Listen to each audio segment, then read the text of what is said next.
যদি পোড়াতেই চাও আগুন আরো বাড়াও, সাথে একটু মরিচ ঢেলে দাও। পাকিস্তান ক্রিকেটের বর্তমান অবস্থা ঠিক যেন এমনই, একটার পর একটা আঘাত আর ব্যথা যেন থামছেই না। সমালোচনার আগুনে এখন চলছে পুরো দল। বিশ্বকাপে হারের হতাশা এখনো তাজা, আর সেই ক্ষত শুকোনোর আগেই এবার যোগ হলো আরেকটি পরাজয়।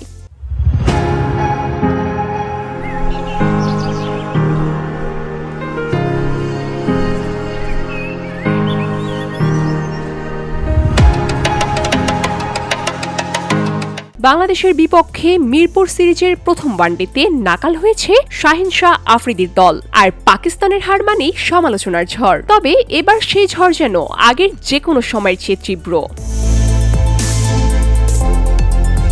আর হবে নাই বা কেন, 6 জন নতুন ক্রিকেটারকে নিয়ে দল, প্রথম ম্যাচেই 4 জনের অভিষেক, আর ফলাফল সবাই একসঙ্গে ব্যর্থ।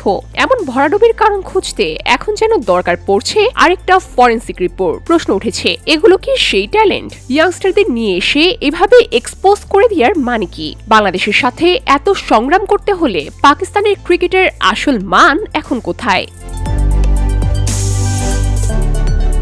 পাকিস্তানের সাবেক ক্রিকেটারদের মুখ আর কিবোর্ড এখন চলছে সমান তালে। মোহাম্মদ ইউসুফ, আহমেদ শাহজাদ, ফাওয়াদ আলম, এখন সবাই একসঙ্গে প্রশ্ন তুলছেন দল নিয়ে। এমনকি বিশ্লেষণে পিছিয়ে নেই মোহাম্মদ আমিরও। সবার কথার সুর প্রায় এক। বাংলাদেশের বিপক্ষে এমন নাজেহাল অবস্থা হলো যা বিশ্বাস করাটা কঠিন।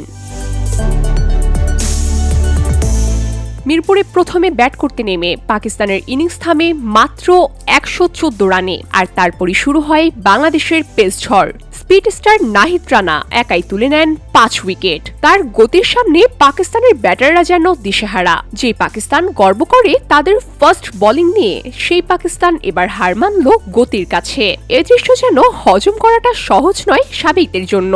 নিজের এক্স হ্যান্ডেলে মোহাম্মদ ইউসুফ লিখেছেন, বাংলাদেশের সাথে এতটা নাকাল হতে হলে পাকিস্তান কিভাবে তাদের হারানো গৌরবকে ফিরিয়ে আনবে? আরেক সাবেক ব্যাটার আজহার আলী বলেছেন, একই ভুল বারবার করলে তার ভুল নয়, সেটা অদক্ষতা। অন্যদিকে আহমেদ শাহজাদের কথায় ফুটে উঠেছে স্পষ্ট হতাশা। বাংলাদেশ নিজেদের ঘরে যে কোনো কিছু করতে পারে, কিন্তু এতগুলো ইয়াংস্টার নিয়ে কম্বিনেশন বানিয়ে তাদের এক্সপোজ করে দেওয়ার কোনো মানেই নেই। তার ভাষায় আশাগুলো ধীরে ধীরে মরে যাচ্ছে।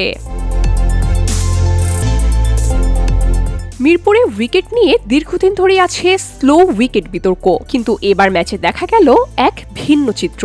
উইকেট ছিল বেশ স্পোর্টিং, আর সেই প্রমাণ মিলেছে ব্যাট হাতেও। তানজিদ হাসান তামিম খেলেছেন ঝড়ো ইনিংস, মাত্র 42 বলেই 67 রান। শেষ পর্যন্ত গল্পটা পরিষ্কার, পাকিস্তান হেরেছে নিজেদের খারাপ পারফরমেন্সে, আর বাংলাদেশ এগিয়ে গেছে কন্ডিশন আর দক্ষতাকে কাজে লাগিয়ে। এখন ক্রিকেট প্রেমীদের প্রশ্ন একটাই, এই সিরিজ কি এখানেই থামবে, নাকি বাংলাদেশ লিখতে যাচ্ছে আরেকটি নতুন হোয়াইট ওয়াশের গল্প? মিরপুরের আলোয় এখন নতুন উত্তেজনা, আর পাকিস্তানের জন্য এই হার কি শুধু একটি ম্যাচের পরাজয়, নাকি বড় কোনো সংকটের শুরু? সময় বলে দিবে এর উত্তর। VOD Bangla news desk.